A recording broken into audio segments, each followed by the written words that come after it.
Megan's in a superb mood as this week's show begins, so Konrad decides to try and explain Germany's antitrust laws and why Robert Habeck thinks he can tighten them because of Christian Lindner's petrol price fiasco. Long story. Then something else that needs tightening, gun control, as well as our grip on the news. Prost!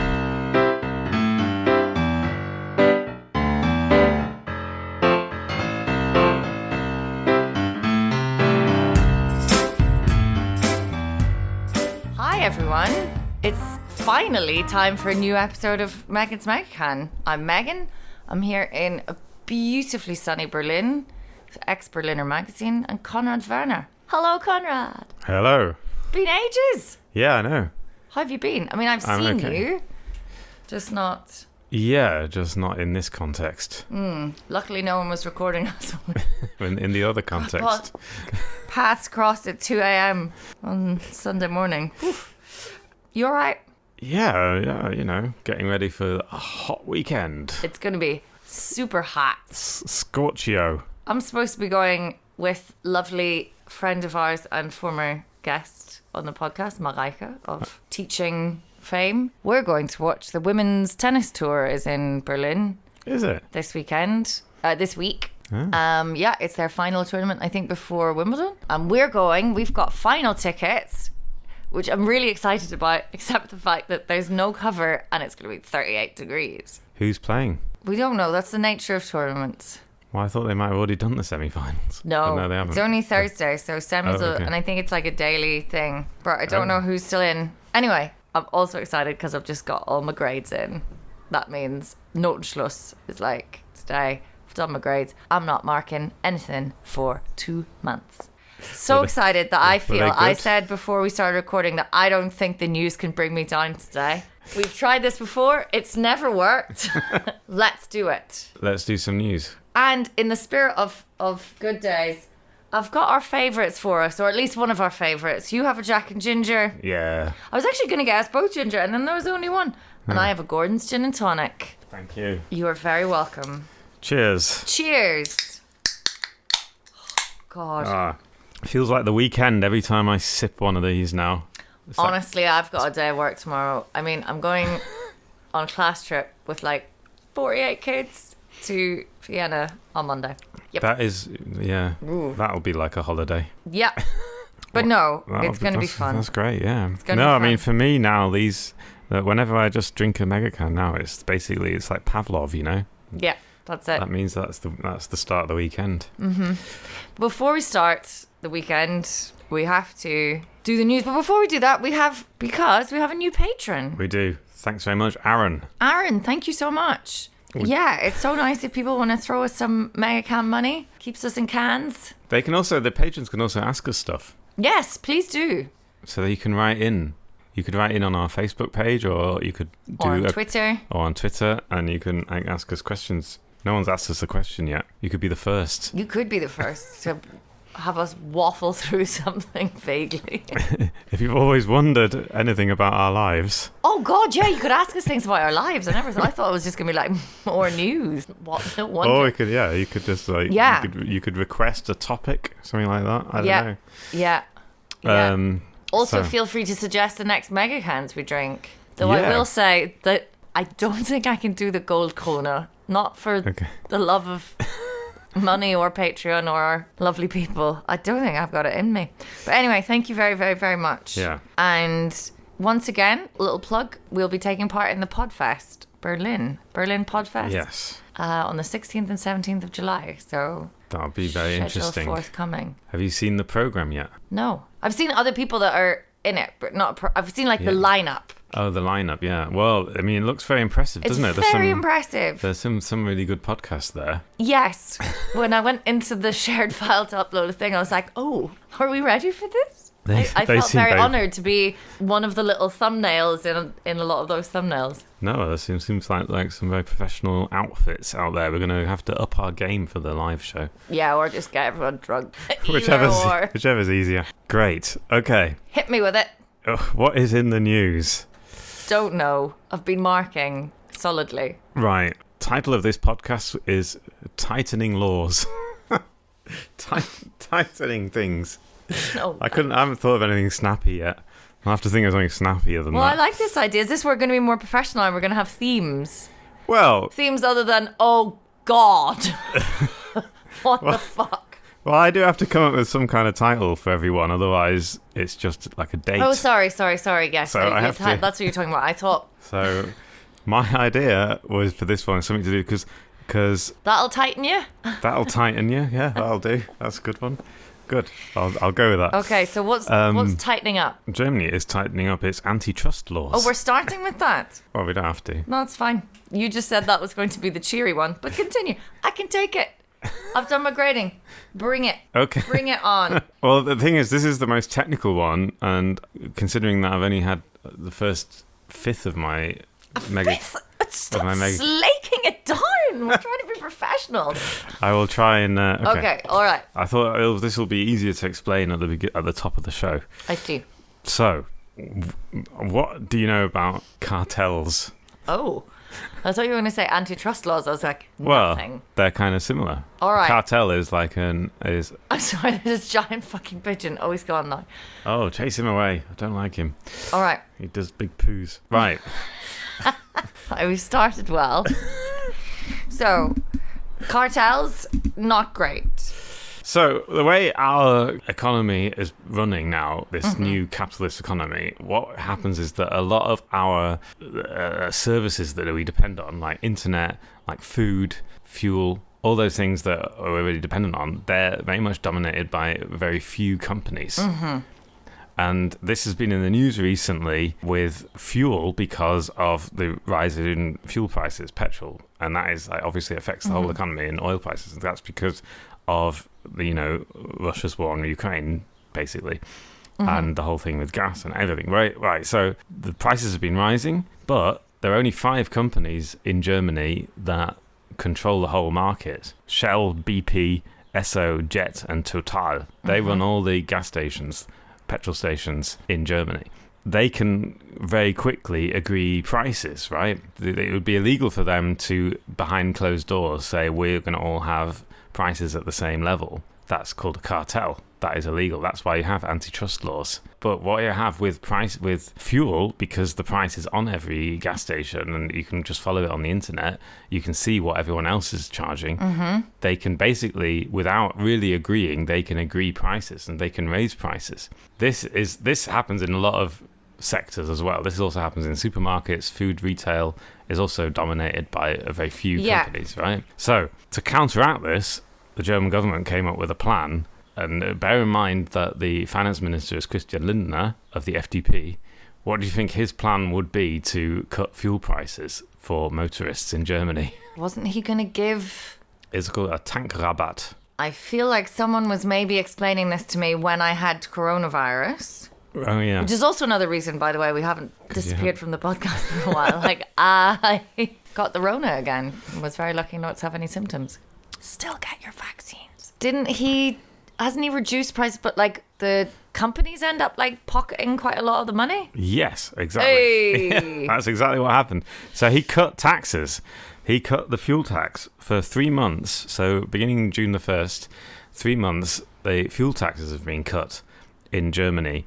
And this was supposed to like help motorists out, like consumers, because a lot of people need fuel to get to work, especially in rural areas and everything. So that was their way of like trying to stop, help people out. And what happened was that the prices hardly changed because these fuel companies realized, well, we can just take that tax break for ourselves. So there are different studies on this. There's one study that was quoted in the Welt am Sonntag newspaper, which said that up to 2/3 of this tax break, which, by the way, cost the taxpayer 3 billion. The tax break will cost the German taxpayer 3 billion euros, but most of that will go straight into the pockets of the oil companies. These 5 petrol stations. Someone's going to have to explain this to me. So how? Because they just decided then that they would. Yeah, there's a tax on fuel. Yes. But they can decide the prices. So they just amongst themselves decided, well, we're going to have to raise this price now because we're going to keep the same price or raise it. We'll just keep that tax break. It's like a windfall profit Anyway, a lot of experts said this is exactly what would happen, and it actually did happen. Now, Christian Lindner is being blamed, and he's blaming the Green Party because he wanted to do it in a different way. So it's kind of turned into a bit of a disaster. And Robert Habeck, who is the economy minister, he's now come up with a plan to thwart this, which will be tightening antitrust laws. All right. Which is actually really important because, like I said, it happens. We have the same situation in the food retail and everything else. Like these companies, they're so big, they don't need to compete with each other. What they do is they just agree prices amongst themselves, but don't really do it. But because the prices are very transparent, you can see them everywhere. They don't need to. They can raise and lower prices as they want. So they understand that so long as like people will go more or less to their local big supermarket, provided someone's not really undercutting them, so it doesn't really work in their favor. And this happens in lots of areas. It's also happening to farmers with fertilizer. There's a fertilizer shortage because we get a lot of our fertilizer from Russia and Belarus, and the farmers have to... So the fertilizer's problem, the grain is the problem. Right, I'm really trying here, but we're on our first news item, and I've already got a toothache. So to tighten antitrust laws... Right. Robert Habeck published this thing on the Economy Ministry website saying, we've got a 3-point plan, and one of them will be... point one will be making it easier to do something called Entflechtung, which is sort of means decartelization, and it effectively means forcing big companies to be broken up because they're too big. Now that's interesting. Yeah, and that would mean in the case of these gas station situation, they would force those companies to sell off, say, a few hundred of their petrol stations. But then this is very complicated because it's probably illegal. It's probably anti-constitutional because you're allowed to make a profit and you're allowed to have stuff. Property is protected in German law and making a profit is protected in German law. So no one really knows how this is going to work out. So this expert I spoke to said that this sounds really good, but it's just so complicated legally. It's almost like the rent cap situation. Yeah. How they're going to do it, how they're going to enforce it. And probably Habeck knows this, but this antitrust expert I spoke to, he says probably what he's doing is like sending a warning out saying if you don't lower the prices of the petrol at the pump, we will start bringing in tougher and tougher legislation. And that is sort of basically what is happening. Was that? I sort of understand. I still clear? don't understand how that tax break thing works, but that's me. I'll have someone explain that to me after class. So those companies, they refine all this oil, and they're supposed to pay tax on it. Mm-hmm. And if they don't pay tax on it, then obviously it's much cheaper for them. They should theoretically pass that on to the consumer. I see. But they don't. Yeah. So it was the tax break for the oil companies that were supposed to then, to the petrol companies that were supposed to then trickle down. Yeah, and it didn't. My favourite economic phrase, to the consumer. And yet, who could have saw that coming? Who could have saw that coming? Yeah. I've had to have people explain that to me 4 times now. Christian Lindner, in simple terms, in my home language, because I couldn't understand it when I read it in German. And now I understand that was never going to work. So how... Oh, God, I don't know. Right, what other things are being tightened up? Tightening laws. What's happening? Gun control. So... That sounds good. Like often when there's a mass shooting in Germany, which happens quite rarely, but still, every now and then. Yeah, enough times. There is usually, the government does usually react and does tighten up gun control even more. But it is already quite difficult to get hold of guns. Like you need to at this stage prove a need to have a gun. You can't just buy a gun. You have to prove you have a need, and you have to apply to the police for what's called a Waffenbesitzkarte, which is like a weapons ownership license. And you have to apply to whatever authority is doing it. Usually it's the police, but it differs from state to state. And to prove you have a need, you have to be a member of a shooting club, like a sports shooting club. So that is a legitimate sport. We think that we think that it's all right to train for the Olympics, by shooting guns. And or you're a hunter. I've got a hunting license. It's much easier to join a shooting club because the hunting license is quite a complicated Getting course. any kind of license in Germany is quite complicated, which I think is one of the things I quite enjoy about Germany. I think it's probably good to have to get a hunting license that's hard. Yeah, you have to know about the animals. I mean, you have to you have to sit an exam about deer and wild boar and all this other kind of thing. Rightfully so. And you have to keep your gun locked up in a certain way.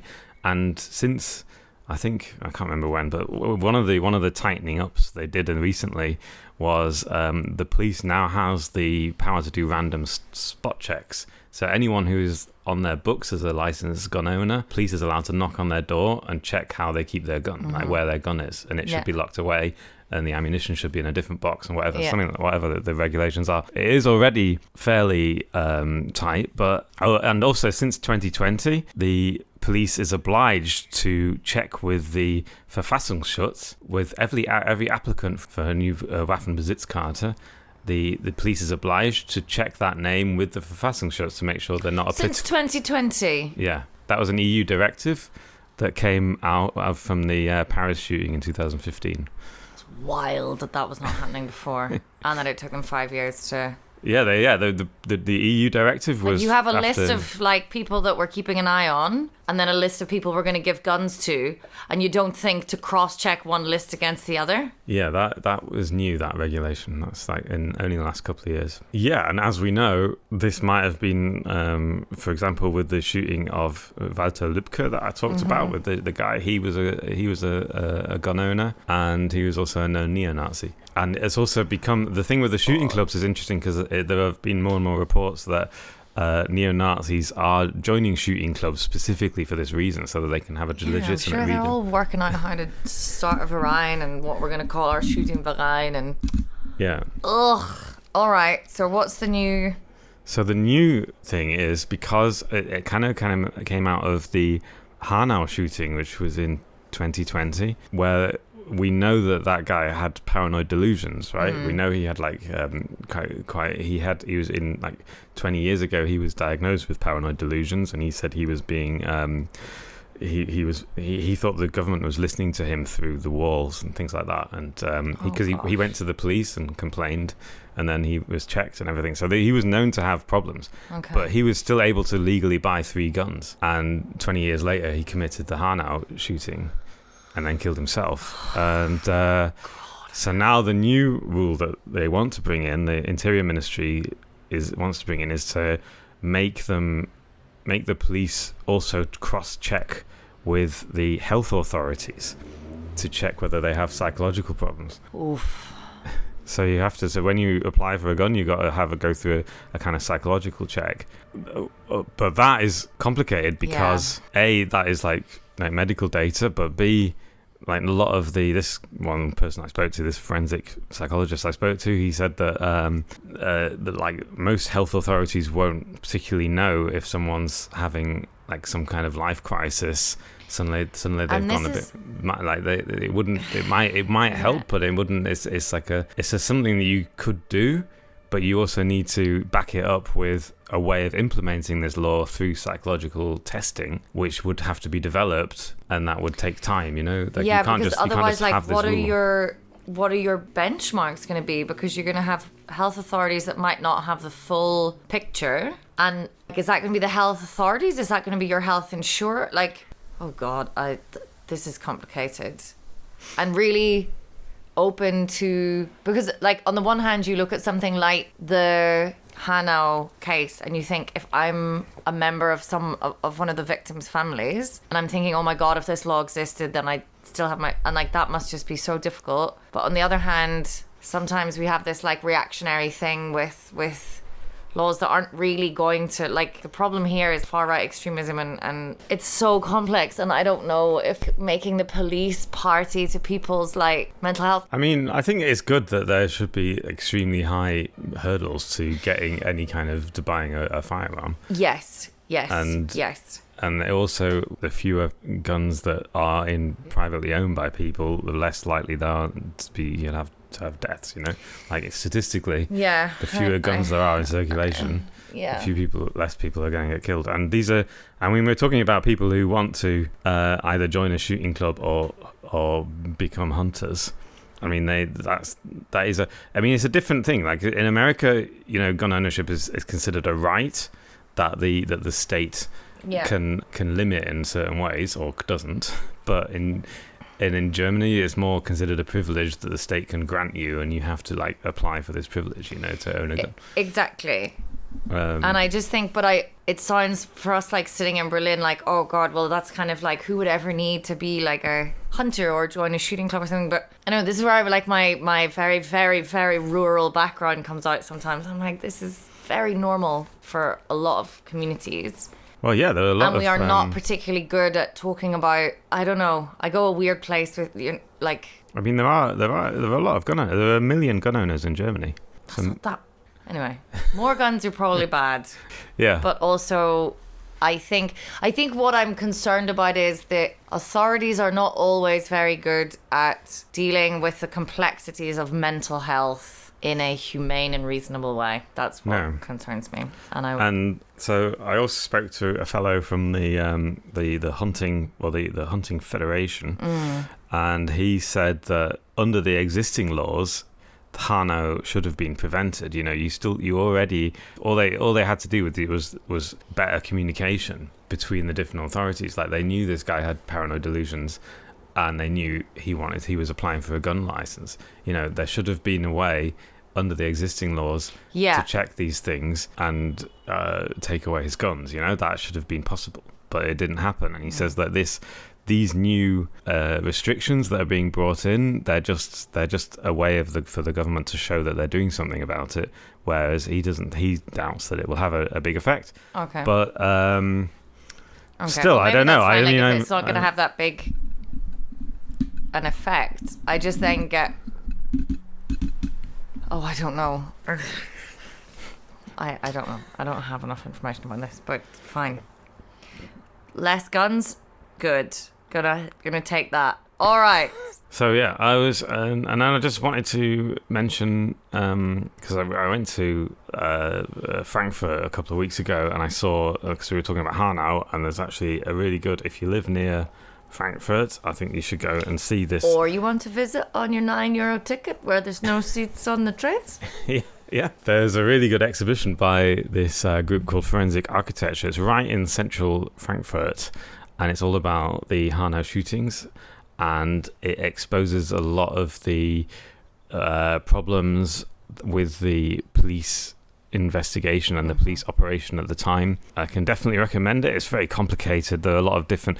Forensic Architecture, they're a UK-based NGO, and they do investigations all over the world, particularly into state violence and state restrictions, and they talk about... and they basically recreate certain scenarios, and they do various extremely complicated experiments to prove, and in this case they proved like fallacies and problems in the police's account of what happened that night and how it happened, and have asked a lot of really important questions about, for example, so one of the examples is whether or not, so the perpetrator, we know, killed himself in the house, but the police knew within an hour where he lived.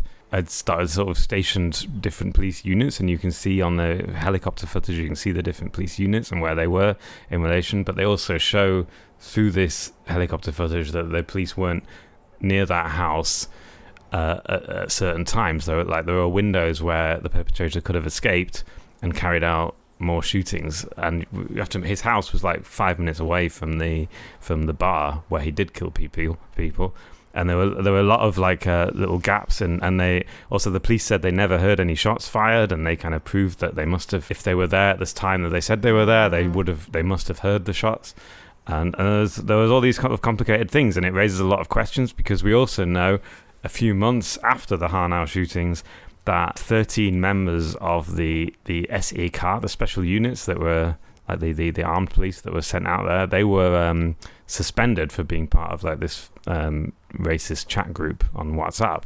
So we know that 13 of the officers that were on duty that night had like maybe not much of a vested interest in investigating the deaths of had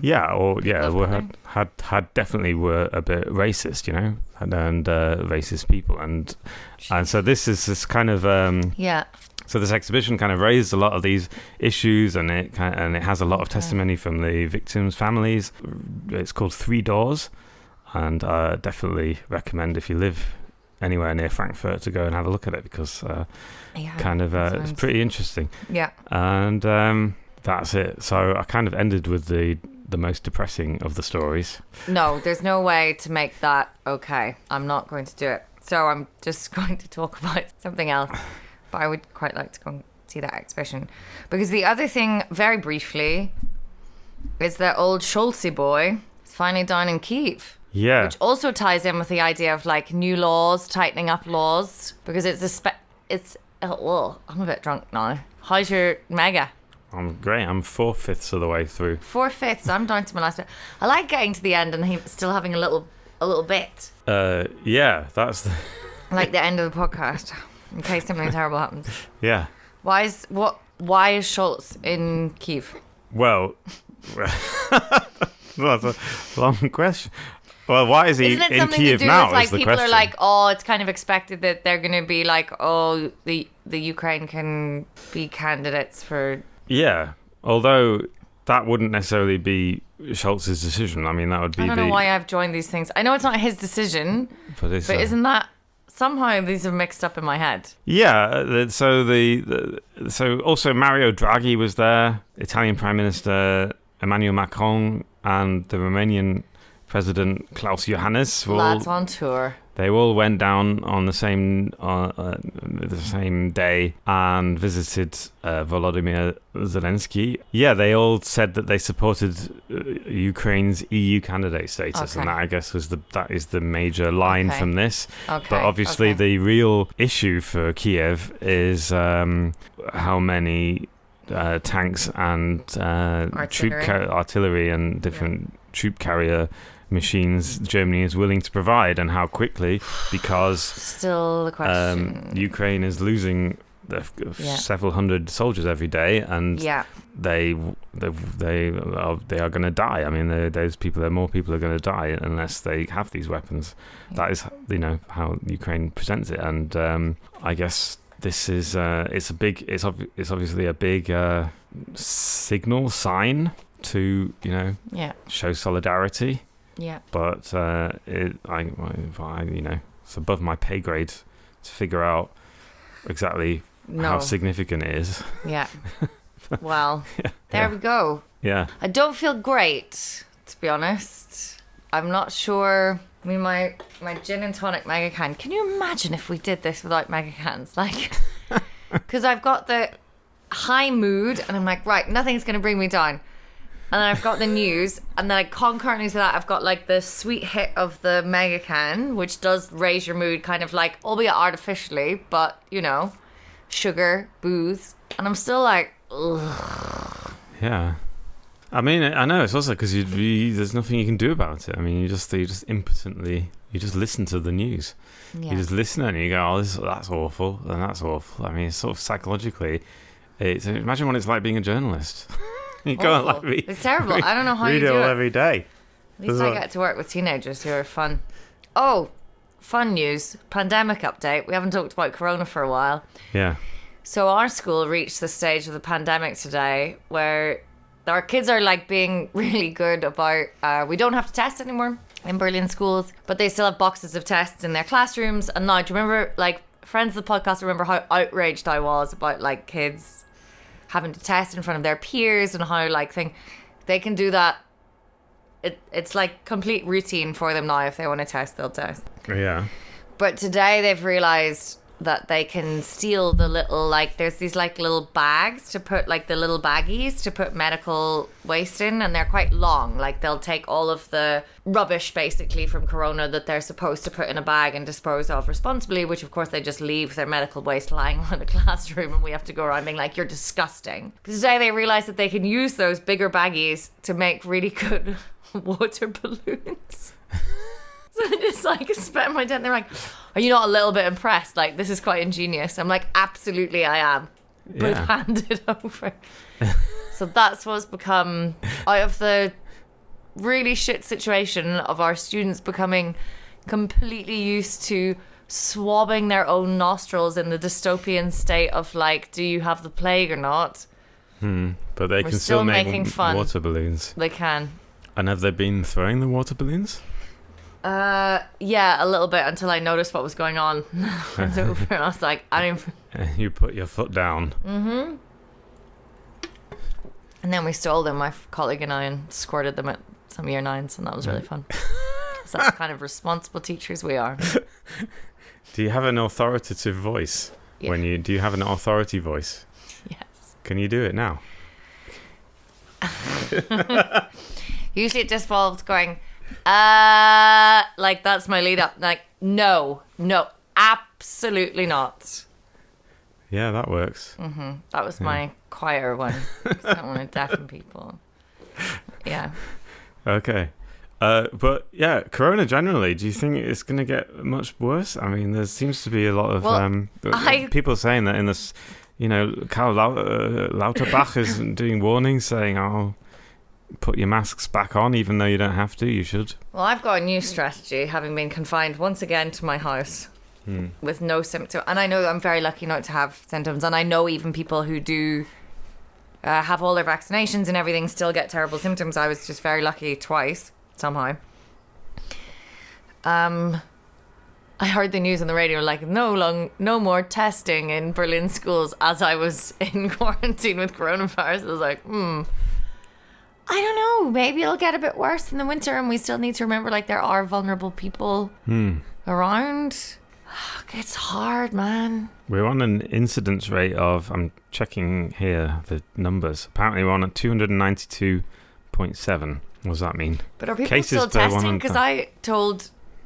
Yeah, but no one's testing. That's why there are no cases. I'm only testing because I work in a school and we kind of do it just out of our collegial culture. Yeah.